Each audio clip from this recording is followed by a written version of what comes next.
Hello everyone, आज हम पढ़ेंगे अपना ट्रिग्नोमेट्री का एक बहुत ही इम्पॉर्टेंट टॉपिक। ओके, तो देखिए जैसा कि यहाँ पे आप लोग देख ही रहे होंगे कि यहाँ पे हमने आज क्या क्या पढ़ना है। ओके, तो चलिए आइए अपना लेक्चर स्टार्ट करते हैं।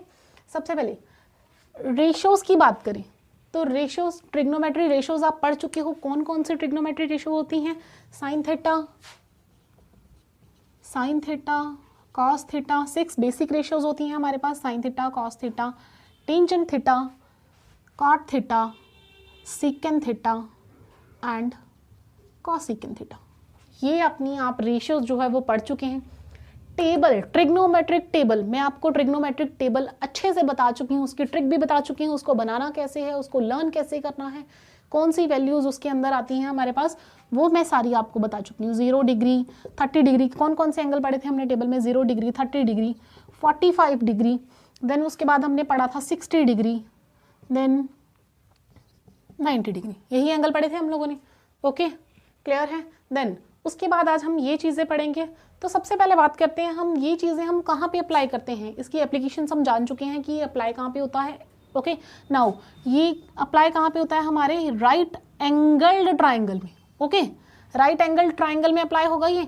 तो राइट एंगल ट्राइंगल की अगर बात करें तो सबसे पहले यहाँ पे देखिए, मैं आपको बताती हूँ एक कि हमने बात करी थी ये अप्लाई कहाँ पे होता था। मान लीजिए ये क्या है आपका, मान लीजिए कोई ग्राउंड है ये। ओके, तो ये जो ग्राउंड होती है इसको हम क्या बोलते हैं? इसको हम बोलते हैं हॉरिजॉन्टल लेवल। इस लाइन को क्या बोलते हैं? इस लाइन को बोलते हैं horizontal level. Horizontal level. Okay, ये जो लाइन होती है इसको हम क्या बोलते हैं? Horizontal level. क्योंकि अगर कोई भी बिल्डिंग है, कोई भी टावर है, कुछ भी खड़ा होगा तो इसी के ऊपर खड़ा होगा, इसको बोलेंगे हॉरिजॉन्टल लेवल। क्लियर है? हॉरिजॉन्टल लेवल अच्छे से देख लो, क्लियर कर लो, इसके बेस पे एंगल बनेगा।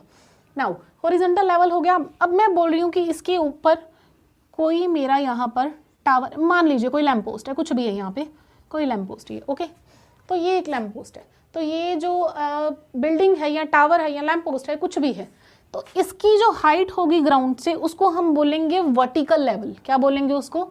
Vertical level. This is vertical level. Okay, ये क्या है हमारा? Vertical level. तो ये आ गया वर्टिकल लेवल। अब मैं बोल रही हूं कि यहाँ पर कोई हमारा ऑब्जर्वर बैठा है, कोई ऑब्जर्वर है। ओके, मान लो तुम लोग ही हो, यहाँ पर बैठे हो और यहाँ पे एक बिल्डिंग है और बिल्डिंग के टॉप पे कुछ पड़ा है, तुम उसको देख रहे हो, तो तुम लोग यहाँ पे हो। दैट मीन्स ये क्या हो गया? एक ऑब्जर्वर। क्या है ये? ऑब्जर्वर। What is it?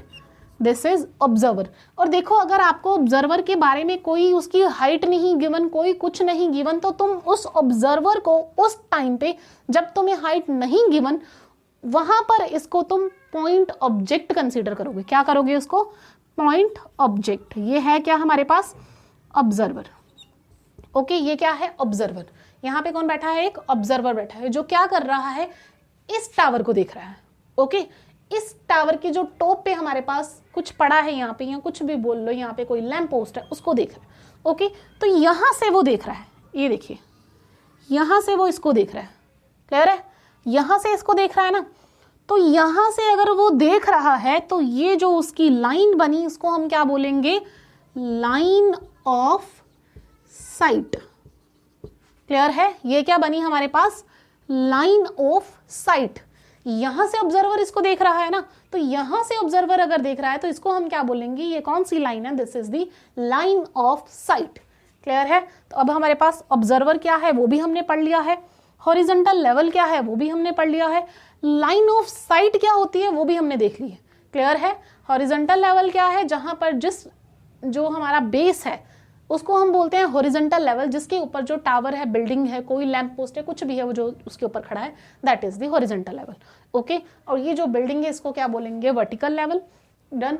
यहाँ पे कौन है? यहाँ पे एक ऑब्जर्वर है, तो वो क्या है? ऑब्जर्वर, जो उस चीज को देख रहे हैं। मान लो तुम लोग ही हो, कुतुब मीनार गए हो, तो यहाँ से दूर खड़े होके उसको देख रहे हो, उसके टॉप पे, तो तुम लोग क्या हो? ऑब्जर्वर हो। ओके, तुम लोग हो ऑब्जर्वर, और वो जो बिल्डिंग है, वो बिल्डिंग को तुम यहां से देख रहे हो, तो ये जो तुम्हारी और बिल्डिंग के बीच में ये लाइन बनेगी, उसको हम बोलेंगे लाइन ऑफ साइट। क्लियर है? लाइन ऑफ साइट क्या है? हॉरिजॉन्टल लेवल भी क्लियर है, लाइन ऑफ साइट भी क्लियर है, वर्टिकल लेवल भी क्लियर है। अब हमारे पास दो चीजें बचती हैं मेन। एक है हमारे पास एंगल ऑफ एलिवेशन और एक है एंगल ऑफ डिप्रेशन। अब एंगल ऑफ एलिवेशन क्या होता है? देखो, एंगल ऑफ एलिवेशन होता है लाइन ऑफ साइट और हॉरिजॉन्टल लेवल के बीच में जो एंगल बनता है उसको बोलते हैं क्या? कौन सा angle? Angle of elevation.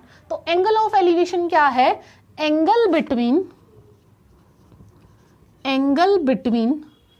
Horizontal line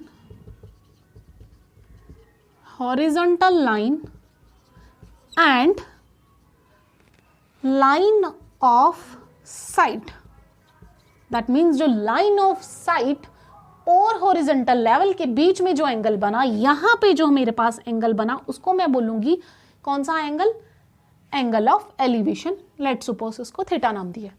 अच्छा, अब देखो, तुम लोग बोल रहे हो यहां पर ये भी एंगल बन रहा है, बट इन दोनों लाइंस के बीच में ये वाला एंगल भी तो बन रहा है, तो दोनों में से कौन सा एंगल लेंगे? हमेशा याद रखना कि दोनों में से हम अपना जो एक्यूट एंगल है उसको कंसीडर करेंगे। ओके, तो यहाँ पे जो एक्यूट एंगल है वो ये बन रहा है, थीटा बन रहा है, तो यहाँ पे मेरे पास एंगल ऑफ एलिवेशन जो होगा वो थीटा होगा। ये वाला एंगल होगा एंगल ऑफ एलिवेशन। ओके, तो ये जो बाहर वाला एंगल था ये हम नहीं कंसीडर करेंगे। हम कौन सा एंगल कंसीडर कर रहे हैं? अपना ये वाला थीटा एंगल, इसको बोलेंगे एंगल ऑफ एलिवेशन। क्लियर है? Angle of elevation. Angle of elevation क्या होता है? Angle between the line of site and the horizontal line is called angle of elevation. Okay, अब angle of elevation की बात हो गई। angle of elevation क्या है? angle between the line of sight and horizontal level. Now, अब हम बात करेंगे angle of depression की। angle of depression क्या है? देखो, मैंने अभी क्या बताया था कि angle of elevation क्या है? जो तुम्हारा ऑब्जर्वर है ना, वो यहाँ नीचे बैठा है, नीचे से बैठ के वो किसको देख रहा है? जो बिल्डिंग है उसके टॉप को देख रहा है। ठीक है, अब हम बात करते हैं कि यहां पर कोई बिल्डिंग है और उस बिल्डिंग के ऊपर टॉप पर तुम बैठे हो। ठीक है, टॉप पर हो तुम, यहां से तुम, यहां पर कोई ऑब्जेक्ट पड़ा है। अब यहां पर क्या है? एक कोई भी ऑब्जेक्ट। ओके, यहां पे क्या पड़ा है? एक ऑब्जेक्ट पड़ा है। यहां से तुम उस ऑब्जेक्ट को देख रहे हो। क्लियर है? यहां से तुम उस ऑब्जेक्ट को देख रहे हो।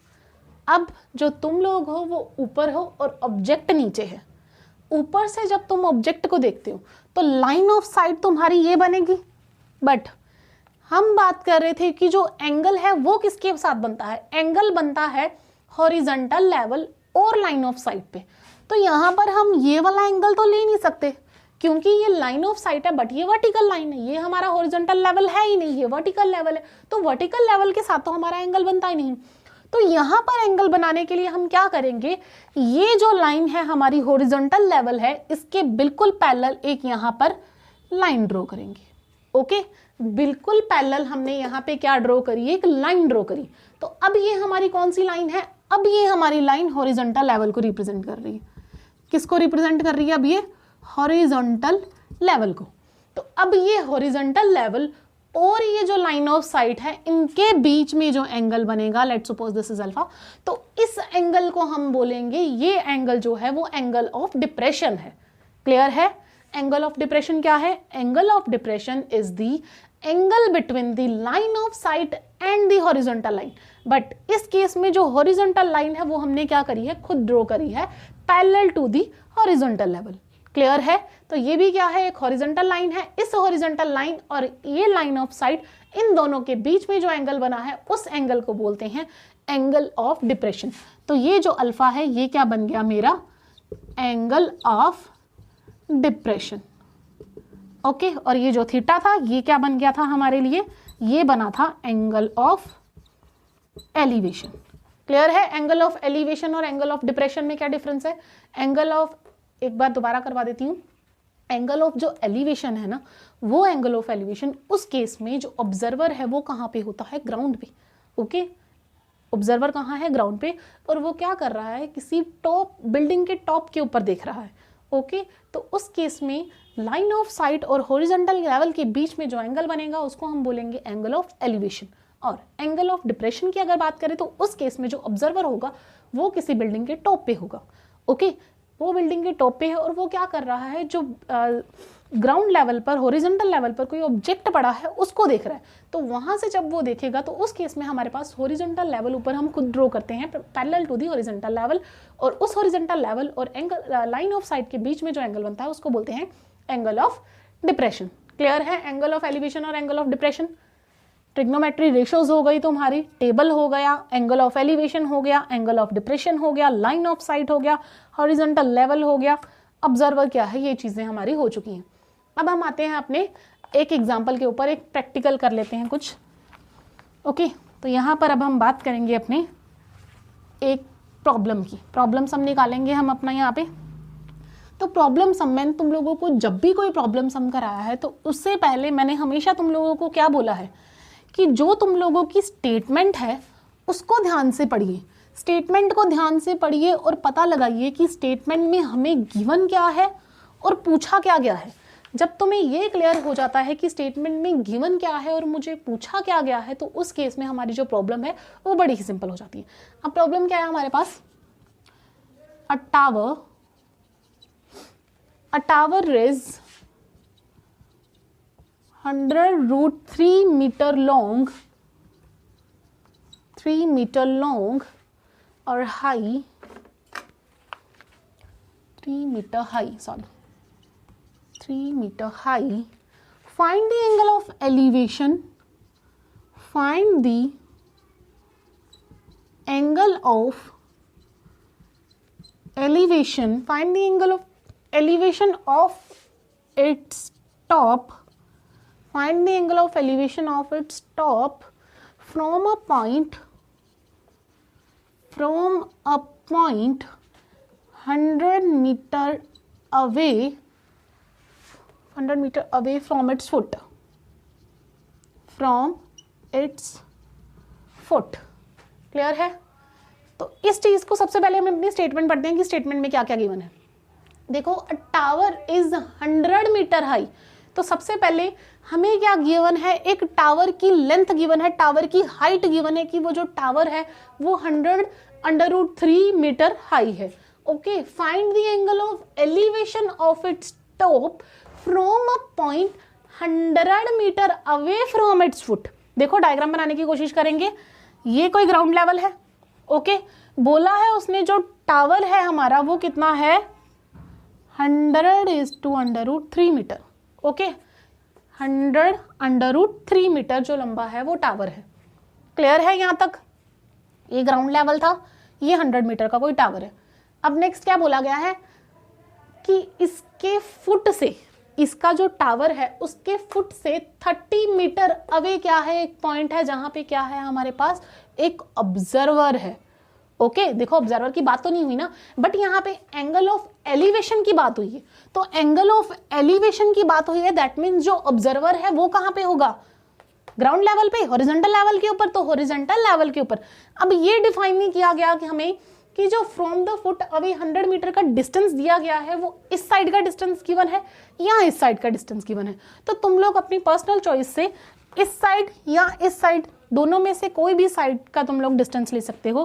कितना डिस्टेंस गिवन है, 100 मीटर का। तो यहां से लेकर यहां तक मैं ले रही हूं 100 मीटर का डिस्टेंस है। वहां पर एक एंगल ऑफ एलिवेशन बन रहा है, दैट मीन्स यहां पर कोई ऑब्जर्वर है और वो इस टॉप को देख रहा है। क्लियर है? ये लीजिए, क्लियर? यहां पे एंगल ऑफ एलिवेशन बना है थीटा और ये एंगल मुझे फाइंड करना है। क्लियर हुआ? डायग्राम क्लियर है कि नहीं? ये देखो, इसका फुट यही है ना, ये टावर है एक, तो इस टावर का फुट ये है, इस फुट से 100 मीटर दूर कोई ऑब्जर्वर है, वहां पे एक एंगल बन रहा है थीटा, वो हमें फाइंड करना है। क्लियर? अब इसको नेमिंग कर देते हैं कोई भी, A B C। यहां तक क्लियर? देखो, यहाँ पे ऑब्जर्वर के बारे में बताया नहीं गया था कि जो ऑब्जर्वर है उसकी हाइट कितनी है, या फिर ऑब्जर्वर इतनी हाइट पे खड़ा है। तो उस केस में हम जो ऑब्जर्वर लेते हैं उसको हम पॉइंट ऑब्जेक्ट मान लेते हैं। ओके, क्या मानते हैं उसको, पॉइंट ऑब्जेक्ट। यहाँ पे हम मानेंगे कि यहाँ पे क्या है, एक आई है, वो आई है जो उसको देख रही है। ओके, क्लियर है? यहाँ पे कोई आई है जो क्या कर रही है, इस टावर को देख रही है, इसके टॉप के ऊपर देख रही है। क्लियर है? अब इस सम को सोल्व करना शुरू कर देते हैं। डायग्राम बनाते हैं यहाँ पे साइड पे और इस सम के सॉल्व करते हैं। ओके, ये देखो, ये था हमारे पास A B C। Okay, tower है, टावर की हाइट हमें गिवन है 100√3 मीटर, जो ऑब्जर्वर उसको देख रहा है टावर के फुट से उसकी भी हमें दूरी गिवन है, दैट इज 100 मीटर। और हमें फाइंड करना है कि यहाँ पे जो थीटा बन रहा है वो किसके इक्वल है।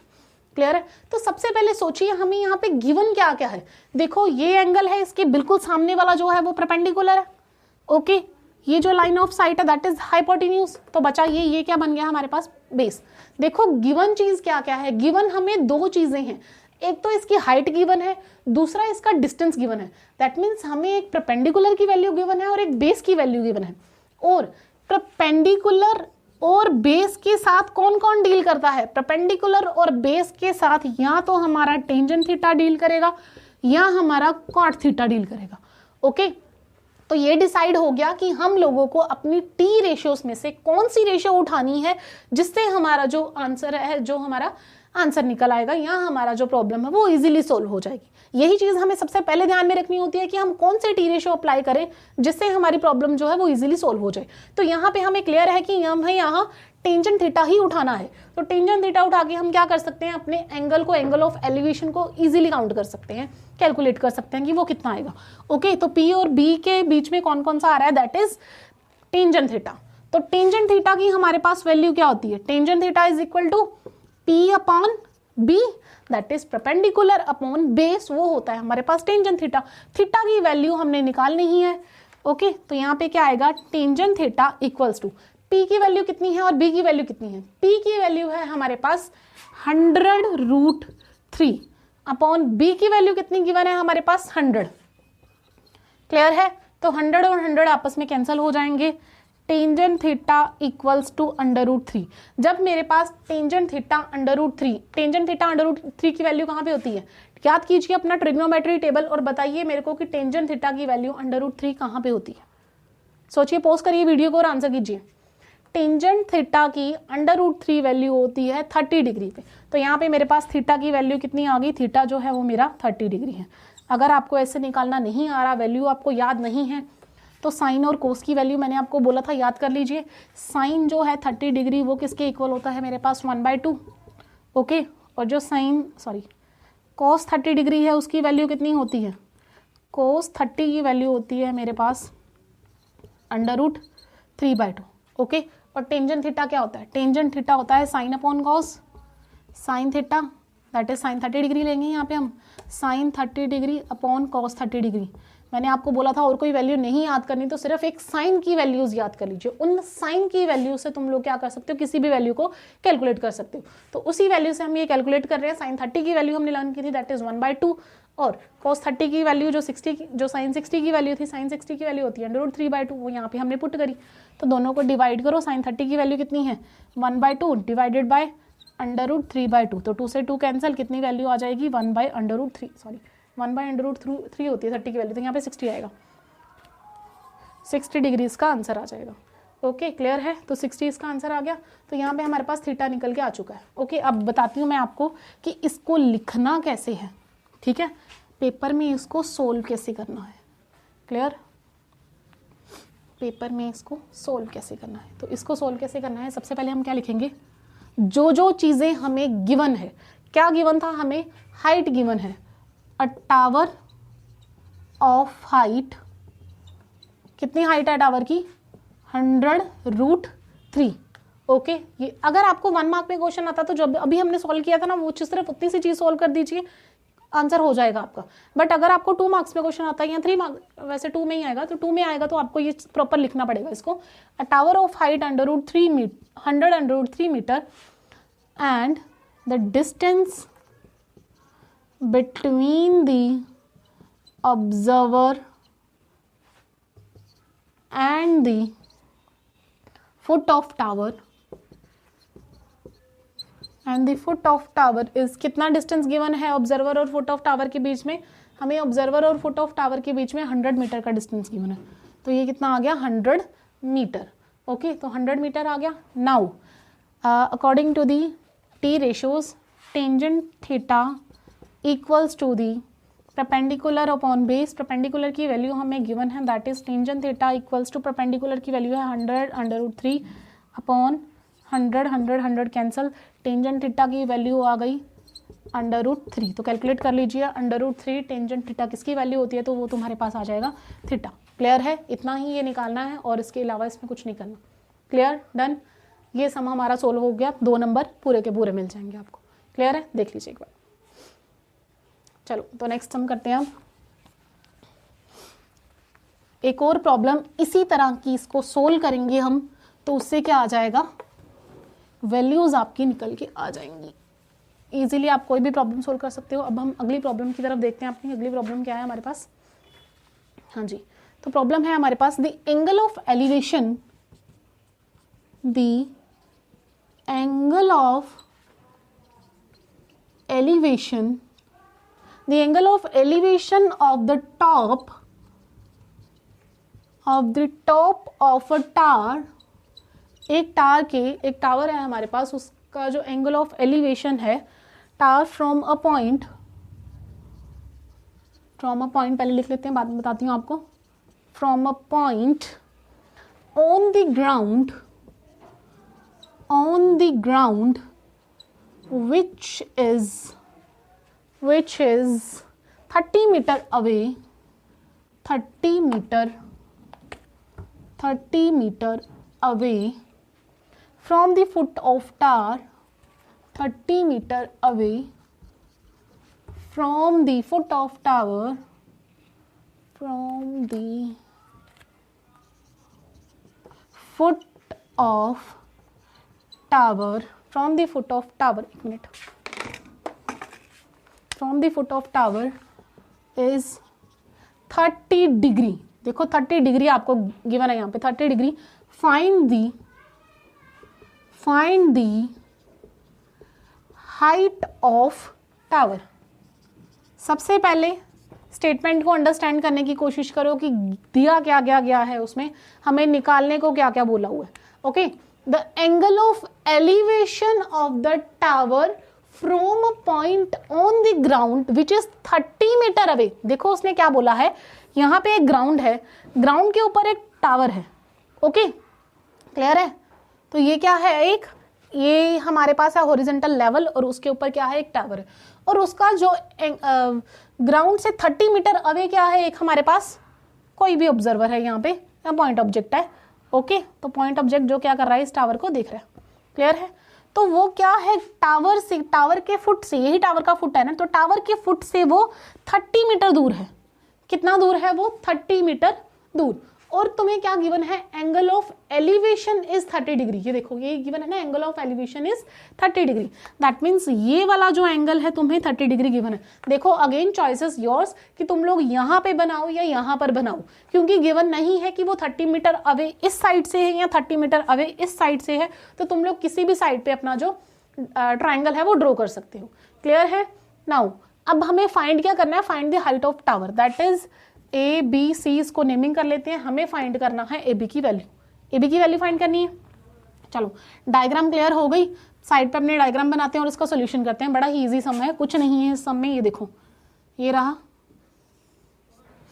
ये वैल्यू है हमारे पास, ए बी सी एक ट्राइंगल है। ओके, नाउ ये क्या है, height of tower. Height of tower हमने निकालनी है, तो हम कुछ भी लेट कर लेते हैं। लेट सपोज मैंने इसको एच माना है कि एच मीटर है। ओके, निकालने में इजी हो जाएगा। नाउ बेस की जो वैल्यू थी, बीसी जो था हमारे पास, वो कितना दूरी पर है ऑब्जर्वर, वो हमें गिवन था 30 मीटर। तो ये 30 मीटर गिवन है। ओके, और एक चीज हमें और गिवन है, that is angle of elevation. तो एंगल ऑफ एलिवेशन हमें 30 डिग्री यहाँ पे गिवन था।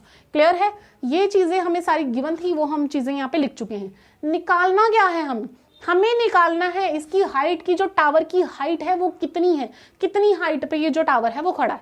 तो इस टावर की हमें हाइट निकालनी है। सॉल्यूशन करते हैं इसका।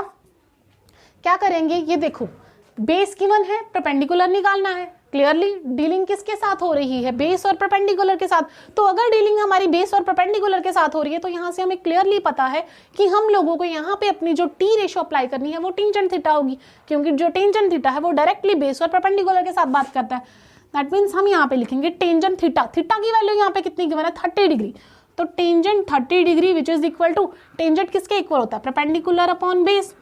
टेंजेंट 30 की वैल्यू क्या होती है, 1/√3। तो 1/√3 टेंजेंट 30 की वैल्यू होती है। याद कर लो अपना टेबल, टेंजेंट 30 की वैल्यू 1/√3 होती है। Which is equal to perpendicular की वैल्यू कितनी है, नहीं है हमारे पास, h का h लिख देंगे। नीचे हमारे पास बी बेस की वैल्यू कितनी है, बेस है हमारे पास 30 मीटर, तो यहाँ पे कितना आ जाएगा 30 मीटर। ओके, ये वैल्यू आ गई हमारे पास यहाँ पे, क्लियर है। अब क्या सॉल्व करेंगे हम यहाँ पे, 1/√3 h की वैल्यू चाहिए, दैट मीन्स क्रॉस मल्टीप्लीकेशन करो, हमारे पास h की वैल्यू आ जाएगी √3 अपॉन 30/√3 आएगा ना, 30/√3 ये वैल्यू आ गई, क्लियर है। कभी भी इसको यहीं पे नहीं छोड़ना, क्योंकि डिनोमिनेटर में क्या है, डिनोमिनेटर में हमारे पास जो नंबर गिवन है वो सिंपल नंबर नहीं है, कॉम्प्लेक्स नंबर है, √3 की फॉर्म में है। तो √3 इरेशनल नंबर है, इरेशनल नंबर को हमें ऐसे नहीं छोड़ना, हमें इसको सोल्व करना पड़ेगा। इसको सोल्व करने के लिए हम कैसे सोल्व करते हैं, अगर डिनोमिनेटर में से हमें ये रेशनलाइजेशन वाला नंबर हटाना है तो क्या, सॉरी ये अंडर वाला नंबर हटाना है, तो हम यहाँ पे कौन सा मेथड लगाते हैं, अपनी रेशनलाइजेशन करते हैं। रेशनलाइजेशन किसकी होगी, यहाँ पे डिनोमिनेटर की। और रेशनलाइजेशन कैसे करते हैं, 30√3 है, तो जो √3 है उसको ऊपर न्यूमिनेटर के साथ भी मल्टीप्लाई कराइए और डिनोमिनेटर के साथ भी मल्टीप्लाई कराइए। यही करते थे हम, 30 इंटू √3, √3 इंटू √3, तो ये क्या बन जाएगा 30√3। और नीचे जब √3 इंटू √3 करेंगे तो वो क्या बन जाएगा, √3 का स्क्वायर, और स्क्वायर और अंडर कैसे कैंसिल होते हैं ये मैंने आपको बताया हुआ है, डायरेक्टली कैंसिल नहीं करना इसको। तो वैल्यू कितनी आ जाएगी इसकी 3, तो यहाँ पे कितना आ गया 3, √3 into √3 which is equal to 3। Now 3 10 30, तो वैल्यू कितनी आ गई 10 √3। तो जो तुम्हारा टावर है वो कितना हाई है, 10 √3। क्लियर है, सबको क्लियर है ये पॉइंट। क्या करना है, वैल्यू 10 30 की वैल्यू क्या होती है, p/b। p की वैल्यू हमें निकालनी थी, वो हमें वैल्यू गिवन नहीं थी, उसकी जगह हमने h लेट कर लिया, यहाँ पे h लिख दिया। b दैट इज बेस, वो फुट से कितना दूर है ऑब्जर्वर पॉइंट ऑब्जेक्ट जो है वो हमें 30 मीटर गिवन था, उसकी वैल्यू हमने 30 मीटर पुट करी है, तो h/30। 10 30 की वैल्यू होती है 1/√3, वो यहाँ पे पुट करी। देन इनकी क्रॉस मल्टीप्लीकेशन करी, क्रॉस मल्टीप्लीकेशन से हमारे पास h की वैल्यू कितनी आ गई 30/√3। तो 30/√3 था, तो √3 डिनोमिनेटर में है, उसको ऐसे नहीं छोड़ सकते, तो हमने यहाँ पे क्या की, उसकी रेशनलाइजेशन की। जब रेशनलाइजेशन की तो उसमें क्या होता है, जो जिसका रेशनलाइजेशन होता है ऊपर भी वही चीज़ मल्टीप्लाई, नीचे भी वही चीज़ मल्टीप्लाई, दैट मीन्स न्यूमिनेटर के साथ भी सेम चीज़ और डिनोमिनेटर के साथ भी सेम चीज़ की मल्टीप्लिकेशन होगी। तो 30 into √3 upon √3 into √3, 30 into √3 which is equal to 30√3। Now √3 and √3 becomes 3, तो यहाँ पे कितना आ गया हमारे पास 3। नाउ 3 10 30, तो हमारे पास कितना आ गया 10√3। इतने मीटर जो है हमारे पास उसकी हाइट होगी।